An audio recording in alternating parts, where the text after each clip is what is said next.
তাশাহুদে যখন আপনি বসলেন, তাশাহুদে মানে দ্বিতীয় রাকাতে বসলেন বা চতুর্থ রাকাতে, শেষ রাকাতে, শেষ বৈঠক হোক বা দ্বিতীয় রাকাতের বৈঠক হোক, যখন আপনি বসবেন তখন এই দুটি হাত দেখেন, এই দুটি হাত এখানে এরকম, এরকম না, অনেকে এরকম করে রাখে, অনেকে এরকম রাখে, মানে খেয়াল খুশি না, এটার ওপরে এরকমভাবে রাখবেন।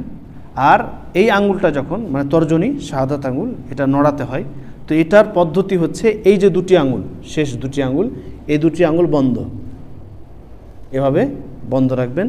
আর বৃদ্ধা আঙুল আর এই মধ্যের আঙুলটা, এই দুটো আঙুল আপনি একসাথে গোল করবেন। ভালো করে দেখেন, এই দুটো আঙুল গোল আর এই দুটো আঙুল বন্ধ, আর এটা একটু হালকা বেঁকা ধরনের। তারপর আপনি এখানে এটার উপর রেখে দৃষ্টি আপনার এখানে, সেজদার জায়গাতে না, সেজদার জায়গাতে অন্য সময়, সেজদার জায়গাতে আপনার দৃষ্টি থাকবে কখন?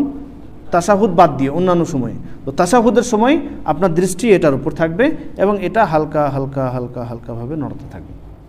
অনেকে আছে এরকম করে নড়তে থাকে, জি না, হালকা হালকা করে নড়া যথেষ্ট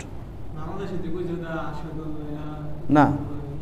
সাহি হচ্ছে শুরু থেকে নিয়ে শেষ পর্যন্ত নড়াবেন। ওই জন্য হাদিস আছে স্পষ্ট যে মানে রাজেহ মত এটাই, আমরা হাদিসের উপর আমল করি, সকলেই জানেন। সাহি হাদিস যেখানে এসছে সেখানে আমরা, জি জি শুনেন, সাহি হাদিস যেখানে এসছে সেটা আমরা মেনে নেব বাস।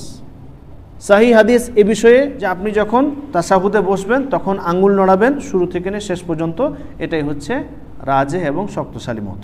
তো আপনি এই দুটো আঙ্গুল বন্ধ রেখে এই দুটো মধ্যমা আঙ্গুল যেটাকে আমরা বলি, হ্যাঁ ফিঙ্গার, এই যে মিডল ফিঙ্গার, মধ্যমা আঙ্গুল এবং বৃদ্ধা আঙ্গুল, এই দুটো আঙ্গুল আপনি একসাথে গোল করবেন এবং এই তর্জনী আঙ্গুল বা শাহাদত আঙ্গুল এটাকে আপনি হালকা এরকম করে রেখে একটু নড়াতে থাকবেন শুরু থেকে শেষ পর্যন্ত। যতক্ষণ পর্যন্ত তাশাহুদে আপনি বসে আছেন ততক্ষণ পর্যন্ত এভাবে হালকা হালকা হালকা হালকা করে নড়াতে থাকবেন।